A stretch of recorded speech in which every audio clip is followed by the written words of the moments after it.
Hey guys, welcome back to another video, and honestly, if you're here, that means one of two things happen, and neither of them are very good. Either you woke up to Fallout 4 already updating and you just knew you had to keep it going because it would mess up otherwise, and you were curious if you should continue doing it or just try and stop it, which you probably wasn't able to do. Or you woke up and it was already updated before you even had to say so. But some of you were lucky enough to remember to turn your automatic updates off and turn your files to read only, so Steam couldn't do anything to harm you. So you pretty much didn't have to go through any of the agony that other people are being forced to go through. Like people on console, they didn't really have a choice here.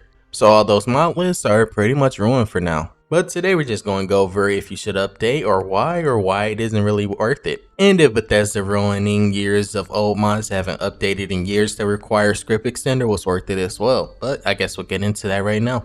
Because based on what I've read so far about this update, it is similar to upgrading Fallout 4 to Anniversary Edition, kind of like they did for Skyrim. Because this isn't just a simple update with a few bug fixes, but this is almost a completely new version of Fallout. And it makes sense considering this update was 15 gigabytes. If we round up, it was around 14.8 for me. There was reports for it being 30 gigabytes, but maybe that was clickbait. But for me, it was 15. And if you look at the size of Fallout 4 without the DLCs, the update is almost the same size.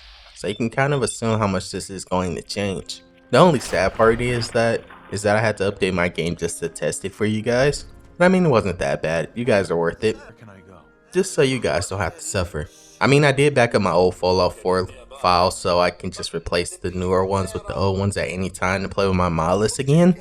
Because that's like 2 steps ahead. Which is what I advise for anyone else to do, because at this point the update is so big, 14 to 15 gigabytes, that it's definitely worth trying at least once.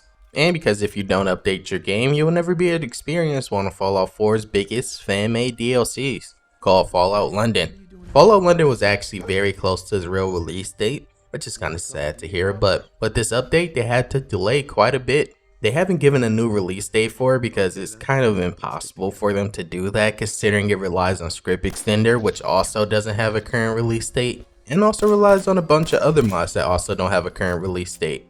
So it's kind of safe to assume it's going to be a while before everything for it is up and running again. So they did take down the test link for the mod, not that I had access to it anyway, or maybe I just missed it, because the team will not be updating and managing 2 versions of Fallout London.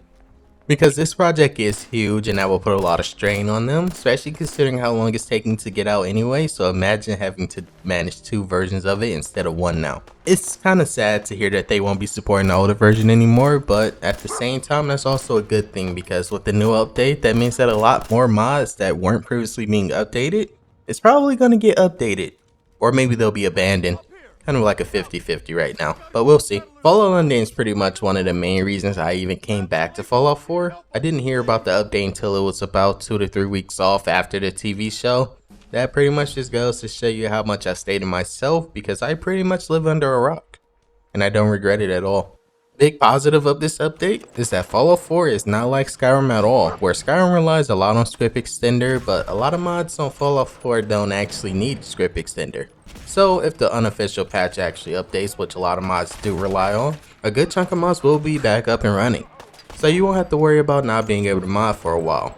I mean, right now you can still get away with modding graphics of your game. You'll have to leave the gameplay mods alone for a little while though. But graphics are the main point of Fallout 4's downfall. And now that we got the whole you can't mod Fallout 4 anymore propaganda out the way that people seem to spam in comments and make people mad. And for those that skipped the first section, you 100% still can mod, and quite easily. This is just a setback and a delay for the major mods. But now we can dive into the actual update and if it's worth that 15 gigabyte title that it holds onto. I'm gonna be honest, the first thing I noticed about this update is they decided to give us a lot of free stuff for once, which is new for Bethesda. Maybe they made so much money from the TV show that they felt generous. But now everyone can go and grab the new CreationClub content. And yes, everyone can get it. It's not locked behind a specific version of Fallout 4, like Game of the Year edition, which I have, but it's not locked behind that. Everyone can get it. And the first one that they show you is Enclave Remnant, which is just a big quest that allows you to get a handful of new free items that you can get as you progress through the story. You won't just get it automatically. And also, if you bought other Creation Club content for the Enclave, you can also see them wearing certain things. which I unfortunately did not buy, but maybe I will now, just so you guys can see what it's like. To start the quest, all you have to do is go to the road north of Ironworks, which, because I'm a little dumb, took me a while to find, but trust me, once you get there, you will immediately know it's begun. If you guys do want a full-on video of these Creation Club quests, I can 100% do that next. I just don't want to spoil the new quest for you since it is free. If it was paid for, I would do it anyway, but because it's free, I'll let you guys do it yourself. But the other free stuff they gave us is new makeshift weapons, so now we got a bunch of more wonky weapons to beat up enemies. Because we would never kill enemies in a rated R game, YouTube. But there is a new merchant and a new quest called When Pigs Fly, and by the name you can probably already guess it. But now we can shoot piggy banks. Not the most original idea. Well, no, I was just lying to myself. It's kind of very weird. Who was the developer that said piggy banks is the new way to play Fallout 4? It seems like something I see in Fallout 76 instead. I mean, it's not the only weapon added by this, but it's 100% one I noticed the most because that's just actually insane.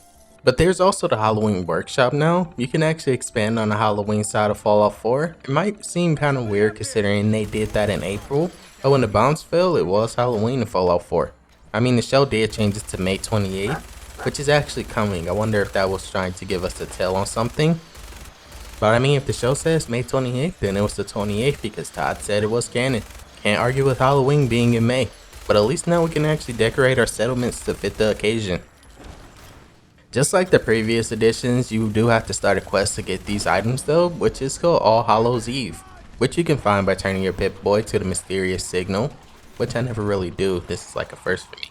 But that was pretty much it. Now we can get into what Bethesda actually did to make it next gen, in their words. And to do that, they added new quality options, kind of like we have on PC, but now consoles have it. We can target 60 FPS, which is performance, and 30 FPS, which is quality.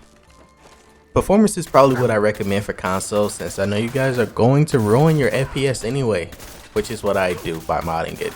Both options are 4K resolution, but performance relies on dynamic resolution scaling, which means it will change your graphical settings and scaling of your game from 4K down to 2K or 1K, depending on what it wants, as you play to try and maintain that 60 FPS.